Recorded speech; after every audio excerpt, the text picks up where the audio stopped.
할렐루야. 기시미 이치로와 고가 후미타케라는 사람이 쓴 책 중에 미움받을 용기라는 책이 있습니다. 혹시 읽어보신 분 계신가요, 이 책? 꽤 한동안 이제 좀 유명했던 책인데, 이 책의 내용은 이런 거예요. 핵심은 이런 겁니다. 다른 사람의 눈을 의식하지 말아라. 다른 사람의 눈을, 다른 사람의 시선을 의식하지 마십시오. 내 삶을 주도적으로 살기 위해 인간관계의 키를 내가 가지고 눈치 보지 말면서 살아가십시오. 그런 내용이에요. 이 책의 내용은. 다른 사람에 맞춰서 살기보다 다른 사람의 시선, 다른 사람이 나를 어떻게 보는지 이런 거를 신경 쓰면서 살기보다는 자기가 가지고 있는 신념, 또 자기가 하고 싶은 일, 이런 것들을 하면서 살라. 그런 이야기입니다. 예전에 제가 하와이에서 좀 지냈던 거는 말씀드린 적 있잖아요. 제가 하와이에서 한 3달 정도 훈련을 받았는데, 그때 제가 굉장히 충격을 받은 장면이 있었어요. 그 현지 사람들의 모습을 보고서 굉장히 충격적인 장면을 봤어요. 정말 쇼킹한 장면을. 그 하와이는 섬이잖아요. 섬이고, 그 섬 자체가, 제가 있었던 섬은 하와이 제도 중에서 가장 큰 섬이긴 하지만 사람들이 모여 사는 곳이 다 해변에 있었기 때문에 사람들이 이제 바닥에도 많이 들어가고, 그리고 또 더운 데다 보니까 노출이 심한 옷을 입고 다니는 경우도 많이 봤는데, 아주 뚱뚱한, 왜 서양의 아주 뚱뚱한 여성분들 있잖아요. 그런 분들이 아무렇지도 않게 비키니 수영복을 입고 다니는 거예요. 정말 충격적이었습니다. 왜냐하면 저는 바닷가에서 절대로 타이트한 옷을 입지 않거든요. 물에 가도. 우리나라에서 그런 모습을 보기는 굉장히 힘들 거예요. 우리나라에서는 정말 상상하기도 힘든 일일 거예요, 아마도. 그런데 너무 자연스러운 거예요, 거기에서는. 그렇게 입고 다니는 사람도 자연스럽고, 그 사람 옆에 뭐 지나다니는 사람들도 아무도 그 사람을 의식하지 않는 거죠. 그러면서 어떤 생각이 들었냐면은, 우리나라를 비롯한 그 동양권 나라들이 다른 사람의 시선을 참 많이 신경을 쓰는구나. 우리들은 참 많이 신경을 쓰는구나. 자, 이렇게 보니까 여기 백경희 권사님이 공감합니다. 그런 눈으로 딱 보시는 거예요. 미국에 사셨던 분들은 이걸 아는 거죠. 근데 한국에서는 너무 다른 사람의 눈을 너무 신경 쓰잖아요. 굉장히 신경 쓰잖아요. 근데 우리나라만이 아니고 동양권 나라들이 좀 그런 인식이 있는 것 같아요. 그래서 뭐라고 이야기하냐면, 최근에는 우리나라에서는 외모도 경쟁력이다.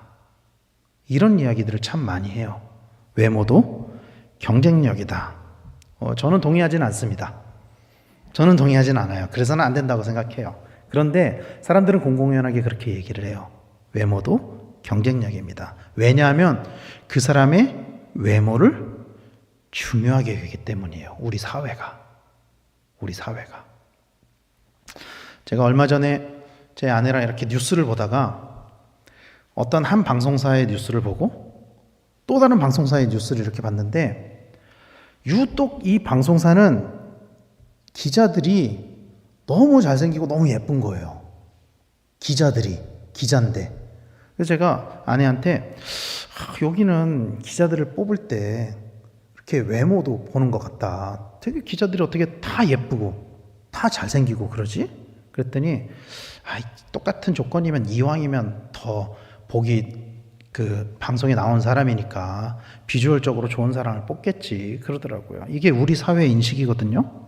사실 저는 외모에 별로 관심이 없는 사람입니다. 특히 제 외모에 정말 관심이 없어요. 저는.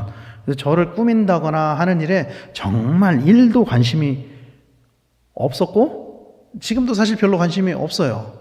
오히려 저 같은 사람이 그런 서양에서 사는 게 더 나을지도 몰라요. 정서적으로 보면은. 그런데 이렇게 그냥 생긴 대로 이렇게 살다가 보니까 권사님이 딱 하셨나 봐요. 제가 생긴 대로 사는 게. 한 1년쯤 전에 어떤 권사님들이 제 외모를 보시고 딱 하셔서 그런 건지 파마를 좀 해보시는 게 어때요? 그래서 제가 파격적으로 태어나서 처음으로 파마를 했는데, 파마를 하고 오니까 사람들이 뭐라 그러면 인상이 너무 좋아졌다고.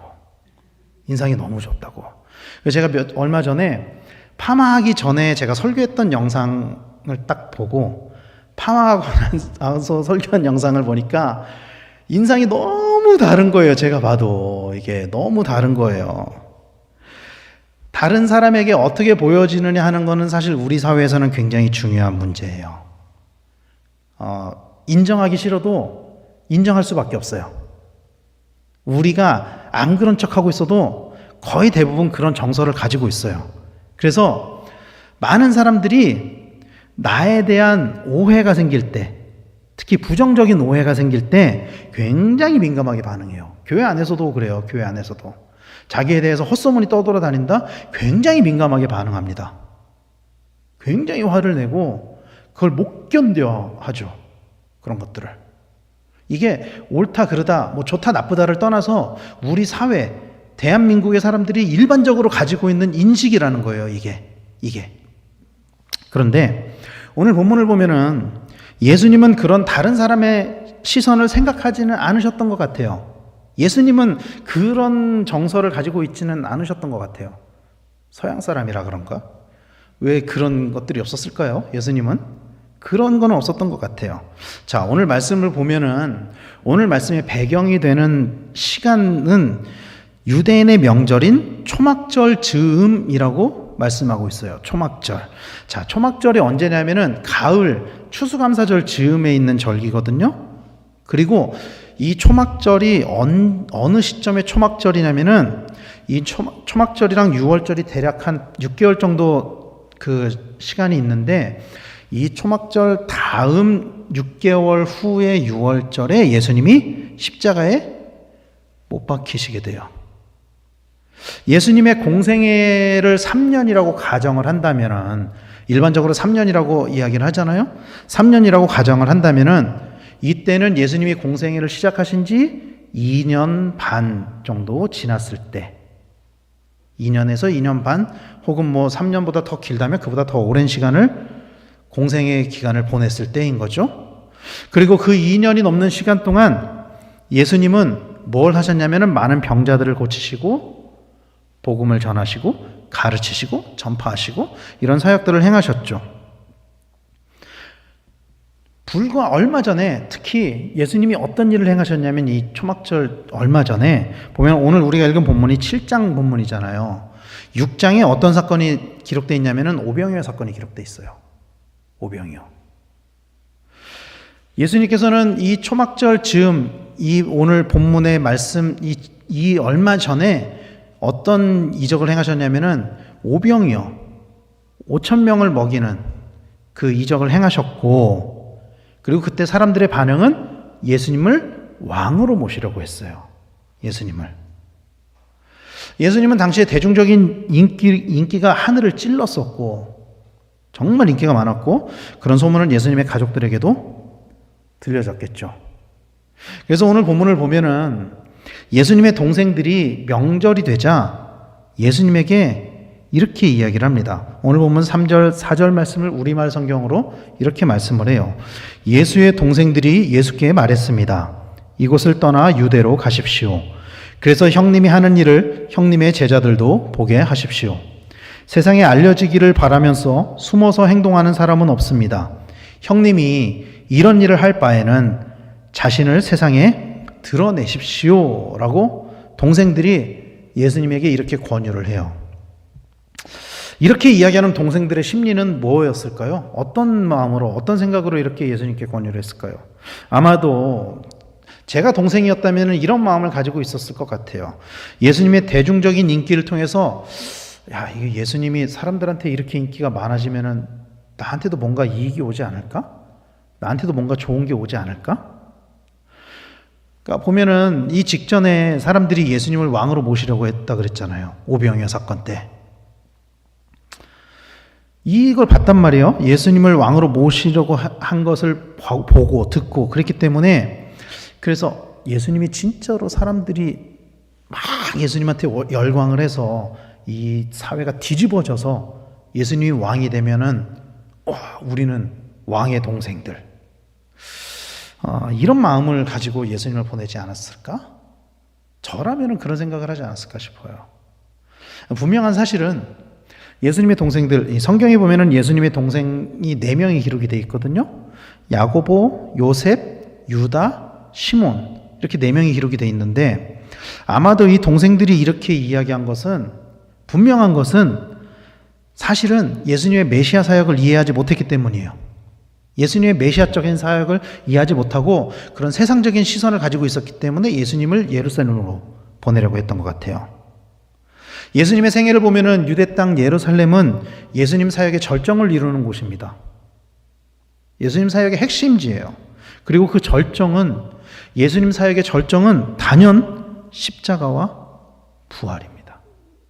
그런데 그것을 모르기 때문에 동생들은 예수님을 메시아로 인정하지 않았기 때문에 예수님을 메시아로서 유대로 가십시오라고 하는 것이 아니라, 동생들의 인식에는 예수님을 대중 정치인 혹은 굉장히 유명한 셀럽, 이런 인식, 이런 의미로 예수님을 보내려고 했었던 것 같아요. 그래서 오늘 본문에서도 이 동생들의 상태를 이렇게 묘사하고 있습니다. 5절 말씀을 현대인의 성경으로, 그들이 이렇게 말한 것은 예수님의 친형제인 그들도 예수님을 믿지 않았기 때문이다. 이렇게 묘사를 하고 있어요.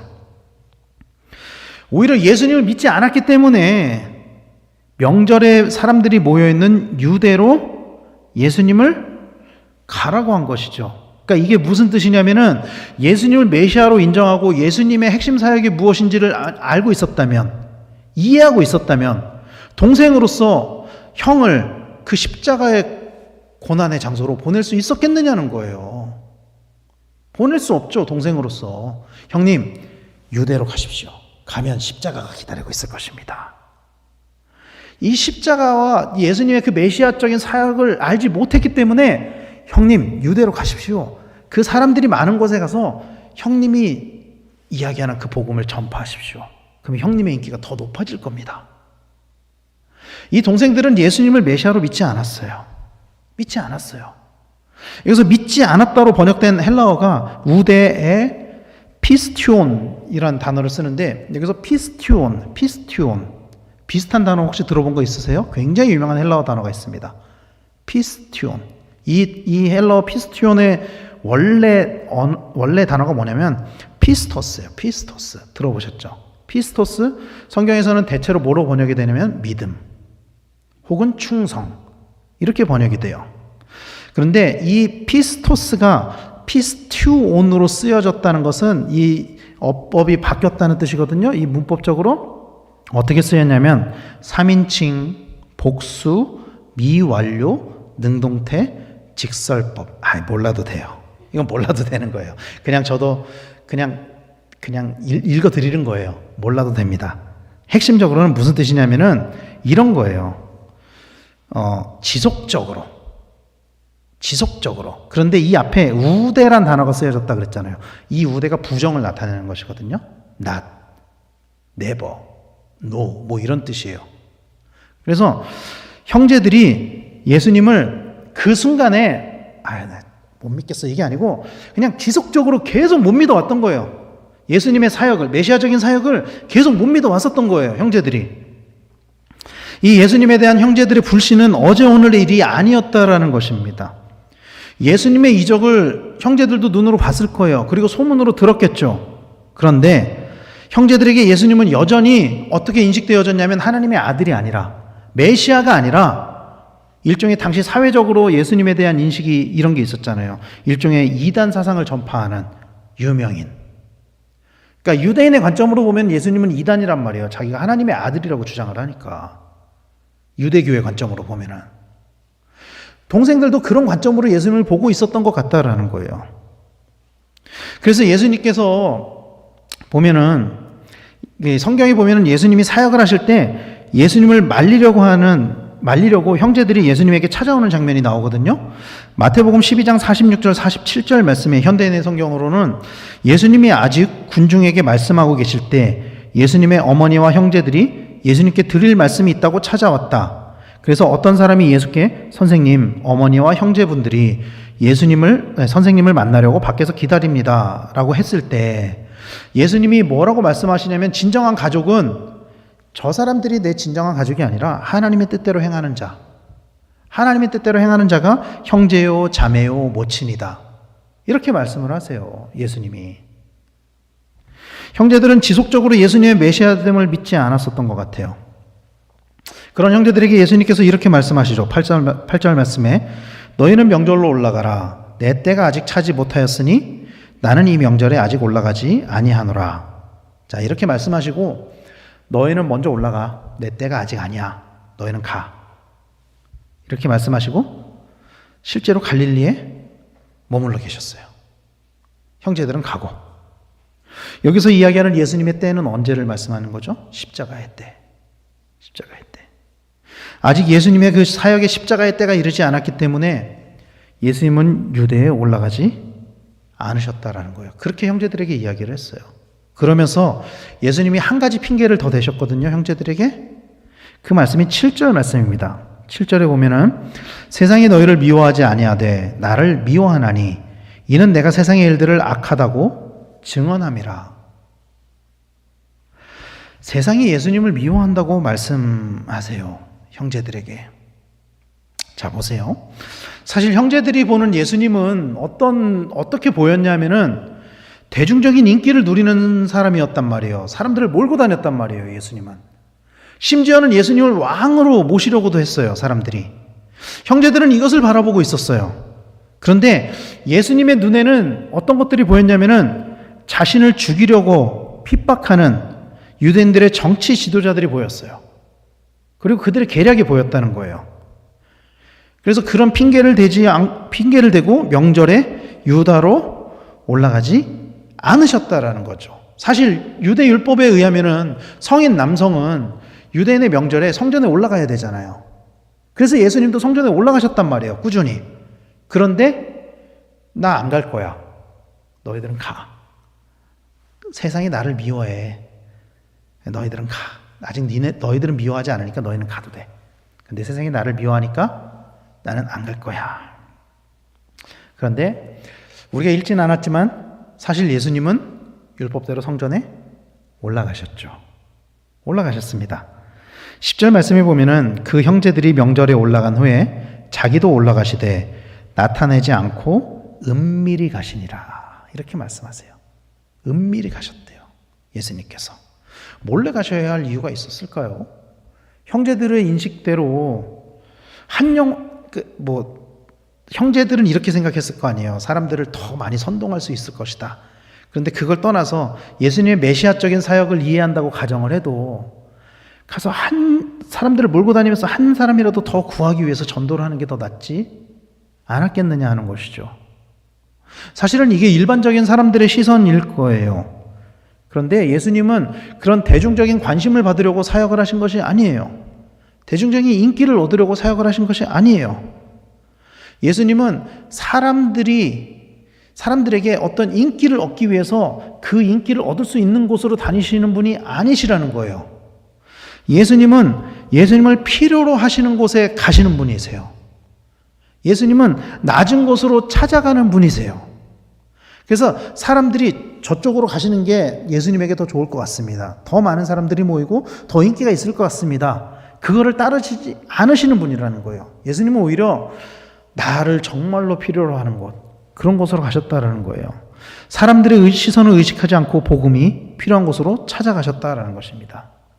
그리고 그 예수님이 가지고 있었던 그 복음, 예수님이 전하셨던 그 복음은 사랑의 복음이었습니다. 약한 자들을 위한 복음이었어요. 그래서 예수님이 만났던 사람들을 보면 성경에 보면은 어린아이들을 만나셨어요. 약자였죠, 당시에. 또 여자들을 만나셨어요. 또 장애인들을 만나셨죠. 병자들을 만나셨죠. 나병 환자들도 만나셨죠. 또 사마리아인도 만나셨죠. 이방인도 만나셨어요. 그냥 이것들이 다 섞인 종합 세트로 이방인 여성을 만나기도 하고 나병에 걸린 사람들을 만나기도 하고 예수님이 이런 사람들을 만나셨단 말이에요. 이 예수님의 행보는 사실은 대중적인 인기를 누리고 있던 사람들이 하는 행보는 아니에요. 그거는. 그러니까 주류적인 행보는 아니었다라는 거예요. 왜냐하면 이 어린아이, 또 여자들, 또 병자들, 장애인들, 사마리아 사람, 이방인 이런 사람들을 유대인 성인 남성이 만나는 것은 율법적으로 논란이 될 수 있는 만남들이었기 때문이에요. 이런 것들은. 당시의 정치, 종교 지도자들이 가지고 있었던 모습과는 다른 모습이었기 때문이에요. 그런 이유로 인해 예수님의 사역은 유대인 율법주의자들에 의해서 미움을 받았습니다. 예수님 몰래 성전에 올라가셨고 오늘 말씀해 보면 그런 이유로 명절 중간쯤에 올라가셔서 말씀을 전했다라고 말씀하고 있어요. 그런데 예수님 몰래 가셨거든요. 명절 중간쯤에 가셨거든요. 그런데 그럼에도 예수님이 전한 말씀으로 인해서 또다시 유대인들의 표적이 돼요. 오늘 본문 이후에 나오는 25절 말씀에는 예루살렘 사람 중에서 어떤 사람이 말하되 이는 그들이 죽이고자 하는 그 사람이 아니냐. 여기서 그들은 바리새인, 서기관, 대제사장, 산헤드린 공의원 이런 사회 지도층이었습니다. 아마도 유대에서는 그들이 예수님을 죽이려고 한다 이런 소문이 광범위하게 퍼져 있었던 것 같아요. 그래서 예수님을 보자마자 사람들이 보였던 반응이 저 사람 지도자들이 죽이려고 하는 그 사람 아니야? 이거였다는 거죠. 이 사회 지도층 사람들은 예수님이 낮은 곳으로 가서 복음을 전하고 백성들을 만나고 치유하는 것을 불편하게 여겼던 것 같아요. 왜냐하면 그런 행보들이 자신들이 가지고 있는 기득권과 지위를 위협하는 것으로 느꼈기 때문이에요. 그래서 예수님을 죽이려고 했다는 거죠. 그런데 그런 상황 가운데서도 예수님은 기어이 성전으로 올라가셨고 말씀을 전하셨다라는 것입니다. 2025년에 예수님은 어떤 인식이냐 그러면 믿지 않는 사람들에게도 예수님은 어떻게 인식되어지냐면 성인으로 인식이 되어져요. 뭐 몇 대 성인, 뭐 4대 성인이다 그래서 뭐 그 안에 예수님이 들어가고 그렇죠. 그러나 예수님 당시에 예수님은 많은 사람들에게 치유하고 복음을 전했지만 오히려 미움을 당하고 있었어요. 예수님은. 분명히 예수님은 미움을 당하지 않을 수 있었어요. 사실. 그렇게 사역을 하면서도 미움을 당하지 않을 수 있었어요. 사회 종교 지도자들과 타협을 하고 그들을 인정했다면 그들이 예수님을 미워하지 않았을 거예요. 근데 예수님은 그들과 타협하지 않았죠. 그들에게 심지어 뭐라고 이야기하죠? 이 독사의 자식들아, 화 있을진저. 그들에게 저주를 퍼부었단 말이에요. 예수님은 하나님 나라의 가치를 가지고 그들과 타협하지 않았습니다. 그래서 실제로 그들은 예수님을 위협했죠. 그러나 예수님은 해하지는 못했어요. 30절 말씀을 보면 그들이 예수를 잡고자 하나 손을 대는 자가 없으니 이는 그의 때가 아직 이르지 아니하였음이러라. 아직 하나님의 때가 이르지 않았기 때문에 그들은 예수님을 죽이려고 했지만 죽일 수는 없었다라는 거예요. 하나님의 때가 이르기 전에 사탄은 예수님을 건드릴 수 없었습니다. 하나님의 때가 이르기 전에. 왜냐하면 모든 권세가 하나님께 있기 때문입니다. 믿으십니까? 모든 권세가 하나님께 있기 때문에 사탄은 예수님을 미워했지만 건드릴 수 없었어요. 왜냐하면 예수님의 죽음조차도 하나님의 계획 안에 있었기 때문입니다. 그 하나님의 권세 안에 있었기 때문이에요. 이런 모습을 동일하게 보이는 한 사람이 성경에 나오는데 바울입니다. 바울. 그래서 바울은 자신의 죽음을 어떻게 이해를 하고 있냐면은 이렇게 이해를 하고 있어요. 사도행전 20장 24절 말씀을 같이 한번 읽겠습니다. 내가 달려갈 길과 주 예수께 받은 사명 곧 하나님의 은혜의 복음을 증언하는 일을 마치려 하면은 나의 생명조차 조금도 귀한 것으로 여기지 아니하노라. 또 빌립보서 1장 20절 말씀도 같이 읽겠습니다. 나의 간절한 기대와 소망을 따라 아무 일에든지 부끄러워하지 아니하고 지금도 전과 같이 온전히 담대하여 살든지 죽든지 내 몸에서 그리스도가 존귀하게 되게 하려 하나니라고 하면서 바울은 삶과 죽음의 기준과 가치를 하나님 나라 그리고 하나님 나라의 사명에 두고 있어요. 예수님도 마찬가지였죠. 예수님도 그 하나님의 때까지 미움을 받으면서도 계속 사명을 향해서 나아갔단 말이에요. 바울도 그랬다는 거예요. 자기가 언제 죽게 될지 모르겠지만 하나님의 사명이 이루어지는 그 날까지 유대인들의 핍박을 받으면서 핍박 가운데서도 그 미움을 받으면서도 계속 나아갔다라는 거예요. 하나님이 나에게 주신 그 사명을 이루기 위해서. 바울은 자신의 삶의 결과를 어떻게 고백하고 있냐면은 그런 자신의 삶의 결과를 이렇게 고백하고 있어요. 디모데후서 4장 8절 말씀입니다. 이제 후로는 나를 위하여 의의 면류관이 예비되었으므로 주 곧 의로우신 재판장이 그날에 내게 주실 것이며 내게만 아니라 주의 나타나심을 사모하는 모든 자에게도니라. 이렇게 이야기를 하면서 자신은 정말 죽음조차도 두려워하지 않고 하나님 나라에 예비된 의의 면류관, 그 하나님께서 나를 예비하실 것인 그 기대를 가지고 죽음조차도 이겨내면서 사명을 향해서 나아갔다라는 거예요. 미움을 넘어선 죽음까지도 불사하는 믿음으로 나아갔다라는 것입니다. 미움뿐만이 아니라 그걸 넘어서는 죽음까지도. 사랑하는 성도 여러분, 2025년에 한국교회는 안타깝게도 세상에서 많은 미움을 받고 있습니다. 많은 미움을 받고 있어요. 이미 2000년 이후로 조금씩 교회는 사회에서 그 영향력을 잃어가고 있습니다. 교회가 영향력을 잃고 있는 이유는요, 저는 이렇게 생각해요. 교회답지 않기 때문에. 교회가 교회답지 않기 때문에. 교회의 목적이 하나님 나라와 사명에 있는 것이 아니라 이 땅의 가치를 두고 있기 때문에 교회의 영향력이 세상에서 줄어들고 있다. 빠르게 진행되는 교회의 세속화, 그리고 교회의 대형화, 이런 것들이 오히려 교회는 커지고 있는데, 큰 교회들은 생겼는데 오히려 교회의 선한 영향력이 축소되고 있지는 않은가. 우리는 이것을 고민해야만 합니다. 교회가 가지는 영향력은요, 여러분, 정치적인 영향력이나 경제적인 영향력이 되어서는 안 됩니다. 교회가 단순히 커져서 몇만 명이 모여서 정치인들이 가서 표를 구걸하고 이런 것들이 영향력이 되어서는 안 된다라는 거예요. 교회의 영향력이. 사랑의 영향력이 돼야만 하고 섬김과 봉사의 영향력이 되어야만 합니다. 교회의 영향력은, 진짜 영향력은 이런 것이 돼야 되는 거예요. 사랑의 영향력, 섬김의 영향력, 봉사의 영향력. 과거에 교회가 세상으로부터 영향력을 가졌을 때는요, 교회가 먼저 낮은 곳으로 갔어요. 예수님의 모습을 본받아서. 교회가 먼저 사랑을 베풀었다고요. 교회가 먼저 용납하고 용서하고 화해했다고요. 그런 것들이 오늘날 우리에게 필요하다는 것입니다. 그리고 그런 사랑이 교회로부터 시작될 때, 다시 한번 그것이 이루어질 때 교회는 세상으로부터 진짜 미움을 받게 될 것입니다. 역설적이게도. 그럴 때 진짜 미움을 받게 되는 거예요. 왜냐하면 사탄이 그것을 좋아하지 않기 때문이죠. 교회가 교회다워지는 것을 사탄이 좋아하지 않기 때문입니다. 그리고 그런 미움이라면, 그런 사탄의 미움이라면 얼마든지 우리는 받아야만 합니다. 그런 영향력으로부터 오는 미움이라면. 왜냐하면 예수님조차도 세상에서 미움을 받았기 때문입니다. 그러나 우리가 알아야 하는 것은 우리를 향한 그 미움의 근본이 우리를 향하는 것은 아니라는 거예요. 앞서도 말씀드린 것처럼 우리 사회는 다른 사람들이 우리를 어떻게 바라보느냐에 대해서 굉장히 민감해요. 교회도 마찬가지거든요.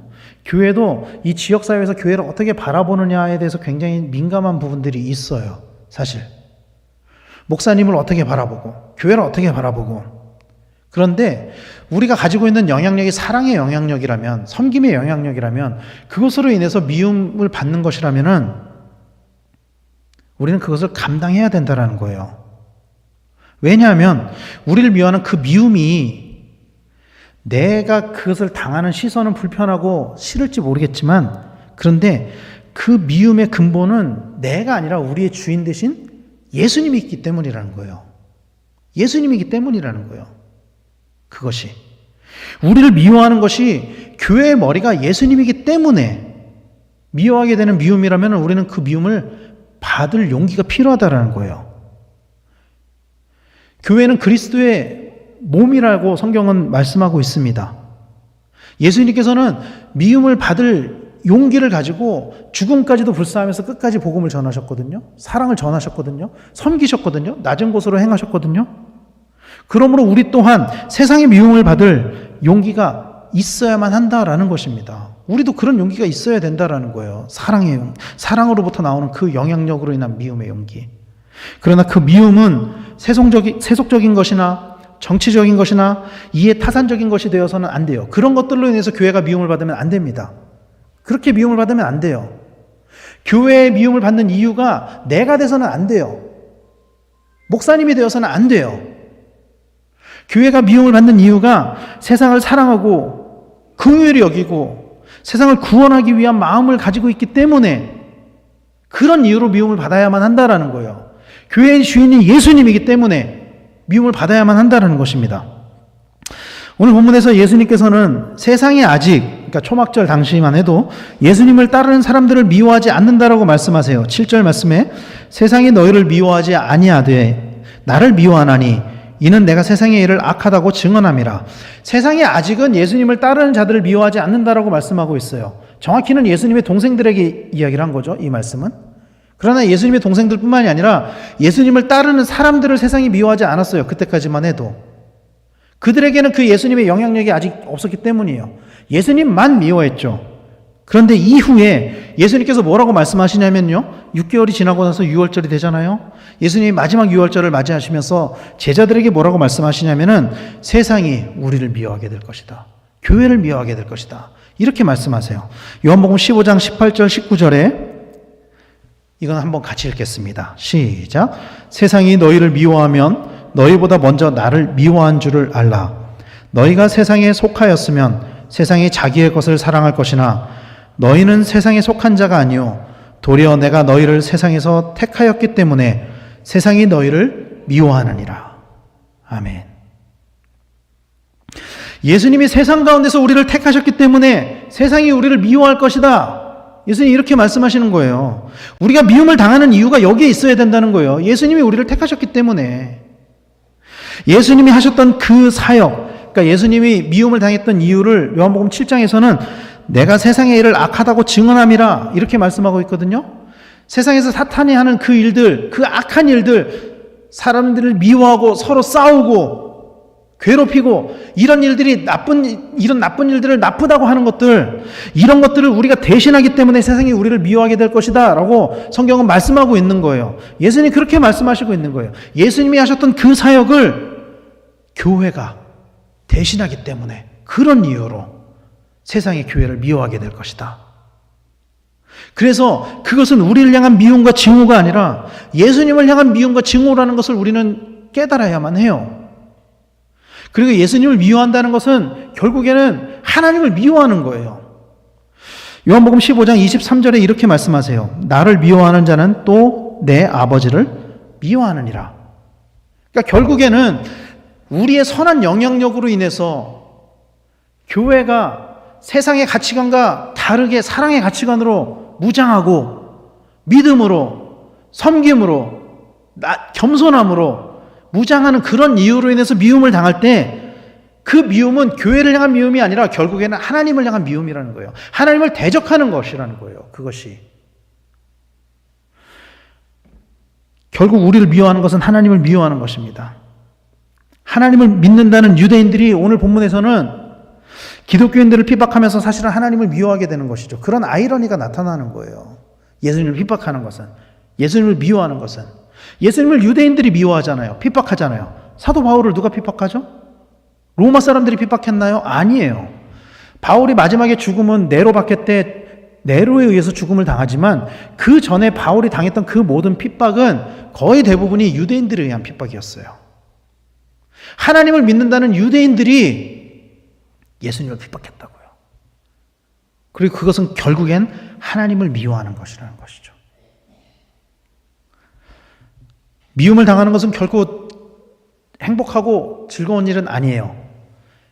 세상에서 미움을 당하는 것은 우리의 사회적인 삶에서는 아마도 이익보다는 손해가 훨씬 많이 나타날지도 몰라요. 그리스도인으로서의 정체성을 가지고 그런 삶을 살아가는 것이 때로는 우리의 삶 가운데 손해를 가지고 오게 될지도 몰라요. 세상에서 왕따를 당할지도 몰라요. 그럴지도 모르죠. 다르다는 이유로.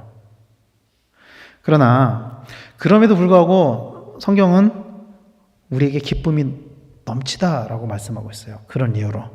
왜냐하면 그 미움이 우리에게 복이 되기 때문입니다. 마태복음 5장 11절 12절 말씀 같이 읽겠습니다. 시작. 나로 말미암아 너희를 욕하고 박해하고 거짓으로 너희를 거슬러 모든 악한 말을 할 때에는 너희에게 복이 있나니 기뻐하고 즐거워하라. 하늘에서 너희의 상이 큼이라.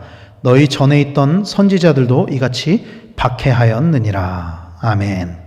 이 모든 복의 전제는 여기서 하늘에서 너희에게 복이 있다라고 말씀하잖아요. 이 모든 복의 전제는 예수님으로 말미암아. 예수님 때문에 우리가 핍박을 당할 때는 하늘에서 복이 있다. 성경은 이렇게 말씀하는 거예요. 그리스도인들이 세상 가운데서 사랑과 진리로 인해 미움을 받고 박해를 받는다는 것은 오히려 기쁨이 된다는 것을 믿으시기를 축원합니다. 그래서 그리스도인들은 이런 것들로 미움을 받아야 돼요. 우리는. 그러나 오늘 많은 그리스도인들이 안타깝게도 사회적으로 많은 무리를 일으켜서 미움을 당하고 있죠. 교회 지도자들의 정치적인 또 물질적인 성적인 범죄들이 너무나도 많고요. 또 성도들 또한 그런 것들에 대한 분별함이 없이 맹목적으로 세상의 가치를 따라가는 것, 복을 바라면서 오직 복을 위해서만 하나님을 믿는 그런 이유로 미움을 당하는 것, 이런 미움을 우리는 당해서는 안 된다는 거예요. 이런 것들은 우리가 미움을 당해야 될 이유가 되지 않는다는 거예요. 왜냐하면 예수님으로 인해서 미움을 당하는 것이 아니기 때문이죠. 우리는 세속적인 것이 아니라 하나님의 성품과 하나님의 가치로 인해서 세상에서 미움을 당하고 핍박을 받아야만 합니다. 우리가 미움을 당해야 되는 오직 한 가지 이유는 예수님으로 인해서. 오늘부터 사순절이 시작됩니다. 오늘은 재수요일이라고 해서 사순절이 시작되는 날이죠. 예수님은 이 땅에 오셔서 낮은 곳으로 향하셨습니다. 그리고 그 낮은 곳은 여러분 기억하십시오. 우리가 있는 곳입니다. 예수님이 향하셨던 곳은 우리가 있는 곳이에요. 예수님은 우리를 구원하시기 위해 이 땅에 오셨고 세상에서 미움을 당하셨습니다. 예수님이 당하셨던 미움과 고난은 나 때문이에요. 우리 때문이에요. 그러므로 이제는 우리가 예수님 때문에 미움과 고난을 당할 수 있어야만 합니다. 초대교회 성도들은 예수님으로 인해 핍박받고 심지어 죽임까지 당했죠. 그러나 그들은 자신들을 핍박한 세상을 미워하지 않았어요. 세상이 우리를 미워하지만 우리는 세상을 사랑하고 긍휼히 여겨야만 합니다.